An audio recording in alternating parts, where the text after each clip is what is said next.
தேவதாசி என்னும் மகா மோசமான முறை ஒன்று தமிழகத்தில் சோழர் காலத்திலிருந்தே இருந்து வந்தது. ஒரு குறிப்பிட்ட சமூகத்தை சேர்ந்த பெண்களை மிக சிறு வயதிலேயே கடவுளுக்கு காணிக்கையாக்குகிறோம் என்ற பெயரில் கோயிலுக்கு நேர்ந்து விடப்பட்டு அவர்களை ஊர் பெரிய மனிதர்களின் ஆசை நாயகிகளாகவும் ஊராரை மகிழ்விக்கும் நடன பெண்மணிகளாகவும் ஆக்கியிருந்தது சமூகம். அவர்களின் தனிப்பட்ட ஆசைகளை பற்றியோ நியாயமான உணர்வுகளை பற்றியோ எந்த அக்கறையும் இன்றி பொட்டு கட்டப்பட்டவர்களாகவும் தேவரடியார்களாகவும் இழிவாக பேசப்படும் பிரிவினவராகவும் அவர்கள் வைக்கப்பட்டிருந்தார்கள்.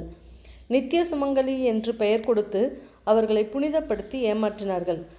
அப்படிப்பட்ட தேவதாஸ் இனத்திலேயே பிறந்து அதனால் பாதிப்படைந்து அந்த தலைகளை அறுத்து எறிந்ததும் அல்லாமல் அந்த பழக்கத்தையே ஒழித்து கட்டும் வரை ஓயாமல் உழைத்தவர்தான் மூவலூர் ராமாமிர்தம் அம்மையார்.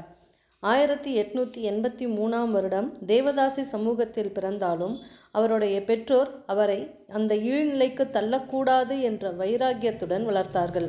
உறவினர்களும் மற்றோரும் ராமாமிர்தத்தின் தாய் தந்தையாரிடம், உங்கள் மகளுக்கு இசையும் நாட்டியமும் கற்றுக் கொடுங்கள், பிற்காலத்தில் அவள் அதை வைத்து நிறைய சம்பாதித்து உங்களுக்கு கொடுப்பாள் என்று தொடர்ந்து வற்புறுத்திய போதும் அவர்கள் சம்மதிக்கவில்லை. இதனால் கோபமுற்ற சமூகம் ராமாமிர்தத்தின் தந்தையை ஒதுக்கி வைத்தது.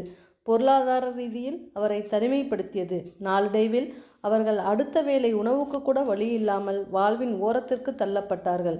ராமாமிர்தத்தின் தந்தையான கிருஷ்ணசாமி வாழ்க்கையில் வெறுப்புற்று மனைவியையும் மகளையும் காப்பாற்ற முடியாத சோகத்தில் குடும்பத்தை விட்டு விலகி எங்கோ காணாமல் போனார்.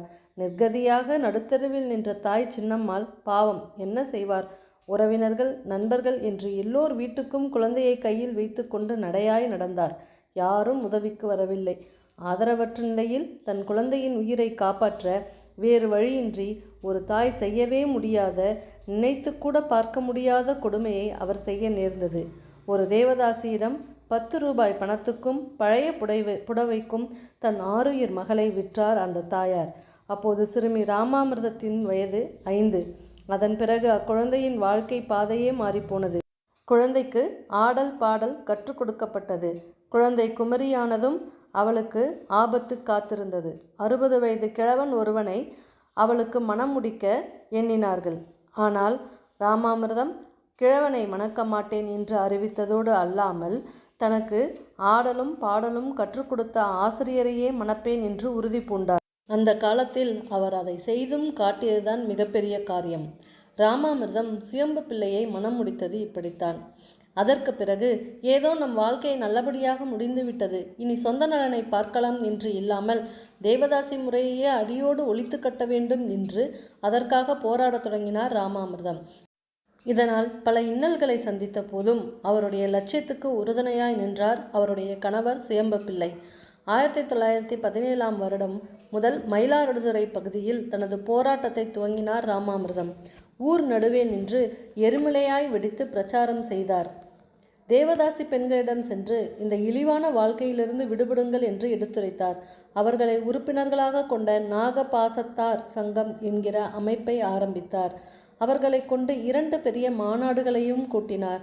இதனால் அவர் சந்தித்த எதிர்ப்புகள் ஏராளம்.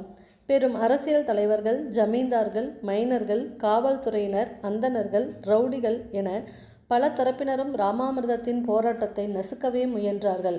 அவ்வளவு ஏன், தங்கள் விடுதலைக்காகத்தானே போராடுகிறார் என்பதை புரிந்து கொள்ள முடியாத தேவதாசி இனத்தவரை கூட அவருக்கு கடும் எதிர்ப்பு தெரிவித்தனர்.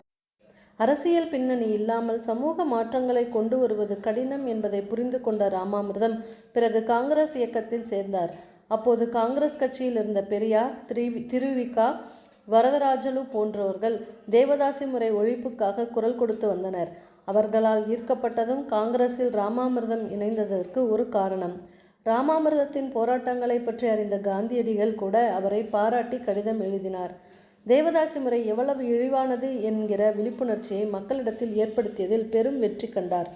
தேவதாசி முறை ஒழிப்புச் சட்டம் கொண்டு வருவதற்காக சட்டமன்றத்தில் அரும்பாடுபட்ட டாக்டர் முத்துலட்சுமி ரெட்டிக்கும் மூவலூர் ராமாமிர்தம் அம்மையாருக்கும் நல்ல நட்பும் தொடர்பும் இருந்து வந்தது. சட்டமன்றத்தில் பணியாற்றுவது குறித்து பல ஆலோசனைகளையும் திட்டங்களையும் டாக்டர் முத்துலட்சுமிக்கு வழங்கினார் ராமாமிர்தம். தேவதாசி முறை ஒழிப்பு சட்ட தீர்மானத்தை காங்கிரஸில் இருந்த சனாதனவாதிகள் கடுமையாக எதிர்த்தனர். அதில் முக்கியமானவர் தீரர் சத்தியமூர்த்தி. டாக்டர் முத்துலட்சுமி ரெட்டி அந்த சட்டத்தை கொண்டு வர தீர்மானம் இயற்றிய போது ஏதோ தீப்பட்டது போல எதிர்த்த சத்தியமூர்த்தி, தேவதாசி முறை தொடர்ந்து நடக்க வேண்டும், இல்லாவிட்டால் பாரம்பரியம் மிக்க இந்திய கலாச்சாரம் சீரழிந்துவிடும் என்று ஆவேசப்பட்டார். இவ்வாறு அவர்கள் தொடர்ந்து பேசினால், இதுவரை எங்கள் வீட்டு பெண்கள் தேவதாசிகளாக இருந்து விட்டனர், இந்திய பண்பாட்டை காக்க இனிமேல் உங்கள் வீட்டு பெண்கள் தேவதாசிகளாக இருக்கட்டும் என்று பேசுமாறு டாக்டர் முத்துலட்சுமியிடம் சொன்னார் ராமாமிர்தம் அம்மையார். அவ்வாறே முத்துலட்சுமியும் சட்டமன்றத்தில் எரிமலையாக பேச அதிர்ச்சியில் வாயடைத்து நின்றனர் சத்தியமூர்த்தி உள்ளிட்ட சனாதனவாதிகள். பல போராட்டங்களுக்கு பிறகு 1929ஆம் வருடம் உலக அரங்கில் இந்தியாவுக்கு அவமானமாய் விளங்கிய தேவதாசி முறை ஒழிப்புச் சட்டம் நிறைவேற்றப்பட்டது. 1962ஆம் வருடம் சமூக விடுதலைக்காக உறக்கமின்றி போராடிய அந்த மூதாட்டி 80வது வயதில் தன் இயக்கத்தை நிறுத்தி கொண்டார். கடைசி வரை எந்த பதவியையும் அவர் வகிக்கவில்லை. அவருக்கு கிடைத்த அங்கீகாரங்கள் 2 தான். 1, 1956இல் அண்ணா வழங்கிய விருது. 2, 1989ஆம் வருடம் கலைஞர் ஆட்சிக்கு வந்தபோது மூவலூர் ராமாமிர்தத்தின் பெயரில் அறிவிக்கப்பட்ட ஏழை பெண்கள் திருமண உதவி திட்டம்.